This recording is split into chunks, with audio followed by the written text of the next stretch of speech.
민감국가 지금 얘기가 되고 있는데 민감국가로 지정되면 뭐가 문제가 됩니까?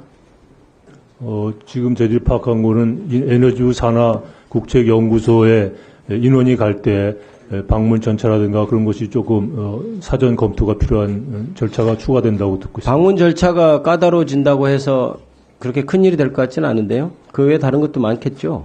그래서 지금 주한 대사대리도 이 문제가 그렇게 심각한 게 아닌데 너무 통제불능 상태로 가는 것 같다고 어제 걱정스러운 코멘트를 한 걸로 압니다. 통제불능 상태로 간다는 게 무슨 말이죠?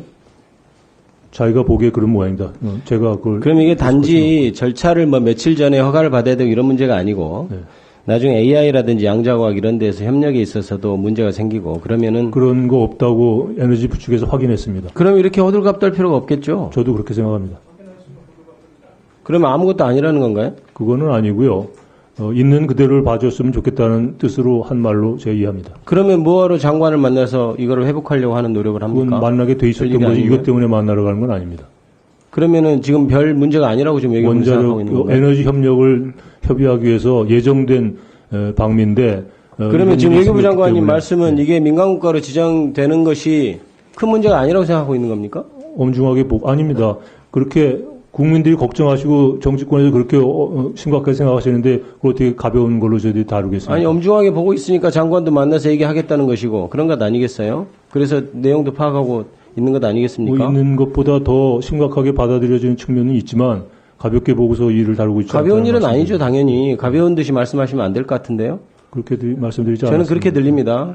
굉장히 무거운 일이라고 생각하고 그러면 지금 외교부에서 공식적으로 입장을 밝힌 것이 보안 문제였다는 거잖아요. 네. 그렇습니까? 그러면 개인적인 어떤 보안의 일탈을 가지고 어떤 국가를 민감국가로 지정하지는 않겠죠. 저 아까도 말씀드렸습니다만 몇 가지 사안을 가지고 뭔가 그게 한국과 조치가 관련이 필요할 때 있으니까. 쓰는 말이 센시티브라는 그런데 예를 법률 들어서 어떤 용어고요. 개인적인 일탈이 있는데 다른 나라도 아니고 지금 한국을 민감국가로 지정하겠다고 하는 거잖아요. 그럼 뭔가 한국과 관련이 있다고 미국에 생각하기 때문 아니겠어요? 물론 그 그렇죠. 이유는 파악해 보셨나요? 개인적 일탈이 아니고 굳이 한국을 딱 집어서 민감국가로 지정한 이유를 파악해 보셨냐고요? 아니 그런 사례가 있었다는 얘기를 했지 그 어떤 사례를 사례가요? 특정 사례라고 지적해서 아니, 얘기해 주지 않았습니다. 지금 그 사례를 얘기하면서 지금 미국은 분명히 한국을 민감국가로 지정을 하겠다는 거잖아요. 네. 그러면 뭔가 그 개인적인 일탈이라고 하는 보안 사고가 한국과 관련이 있기 때문에 한국을 민감국가로 지정하려는 것 아니겠어요? 그렇지 않습니까? 그 상식적으로? 모든 것이 대비로 관리되고 있습니다. 미국이. 그럼 지금까지 파악한 게 뭐예요? 그런 것 때문에 들어갔다는 것이 그것이 어떤 특정 사례인지는 말해줄 수 없다는 게 미국의 입장입니다. 지금. 어찌됐든 개인적인 일탈이 아니고 한국과 관련 개인적인 일탈이라는 얘기도 한 적이 없고요. 보안 사고라고 했지 않습니까? 특정 연구소에 어떤 보안에 관련된 문제다 했지 어떠한 연구소에 어떤 일이 일어났기 때문에 했다라는 얘기를 한 적이 없습니다. 그런데 그게 결국 보안 규정 위반의 사안이 발생했고 네. 그 결과로 한국에 대해서 네. 민간국가로 지정했다면 뭔가 대한민국 정부가 관련되어 있다는 것이 있을 것이고 그러면 그 단순한 그런 대한민국 정부가 관련되어 있다는 것을 넘어서서 그 기저에 무엇인가가 있기 때문에 민간국가 정부가 관여되어 있기 때문이라는 것도 들은 적이 없고요. 그 모든 것은 앞으로 개인적인 아무 전 세계 국가 중에 누군가가 했는데 딱 집어서 대한민국을 민간국가로 지정했다면 대한민국 정부가 관여됐다고 판단하니까 대한민국을 민간국가로 지정한 건 아니겠어요? 이건 상식적인 문제죠. 그렇지 않습니까? 정부라고 그 감찰 보고서에 나온 걸 보면 정부라는 말은 있지만 그 정부가 관여되어 있다는 말로 지금 외교부에서 하는 일이 물론 명목은 보안사고라고 하지만 그 기저에 계속해서 대통령부터 해서 관련된 얘기가 나오고 그런 것들이 있으니까 대한민국 관련된 어떤 사고가 있을 때 그렇게 생각돼서 민간국가를 지정한 것 아니냐는 취지의 질문을 제가 하는 겁니다.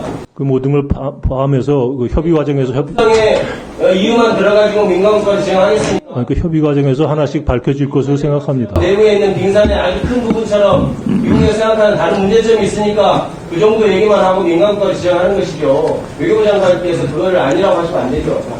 저는 네, 지금 미측으로부터 들은 정리해 얘기만 주시고요. 말씀을 드렸습니다. 자, 김기표 의원님 말씀은 예를 들면 미국의 우리 한국 여행객이 우발적으로 개인의 일탈로 강도 행위를 했다고 쳐요. 그렇다고 대한민국을 그 자체로 강도 국가로 설정하지는 않지 않겠습니까? 뭔가 뒤에 무슨 정부 백그라운드가 있는 거 아니냐 여러 가지 의심들이 종합돼서 민간국가로 설립한 것이 아니냐라는 네, 그렇게 이해를 했습니다. 주장은 저는 합리적이라고 봐요. 합리적 의심이라고 보고. 그래서 어찌됐든 일이 발생하지 않았으면 좋았는데 했으니 잘 해결해 주시기 바라고. 네. 어쨌든 우리 외교의 최종 목표가 국익 추구 아닙니까? 네. 네, 김대중 대통령께서는 국익 추구를 위해서는 악마하고도 손잡아야 된다라고 말씀을 평소에 하셨는데 그 말은 장관의 어떤 개인적인 체면이나 이런 게 중요한 것이 아니고 어쨌든 국익을 위해서 최전선에 뛰는 만큼 더 열심히 해달라는 그런 의원들의 당부로 아시고 네. 너무 이렇게 위축되거나 기분 나빠하지 마시고 할 일을 다 하시면 되겠습니다. 그렇게 하겠습니다. 네, 고맙습니다.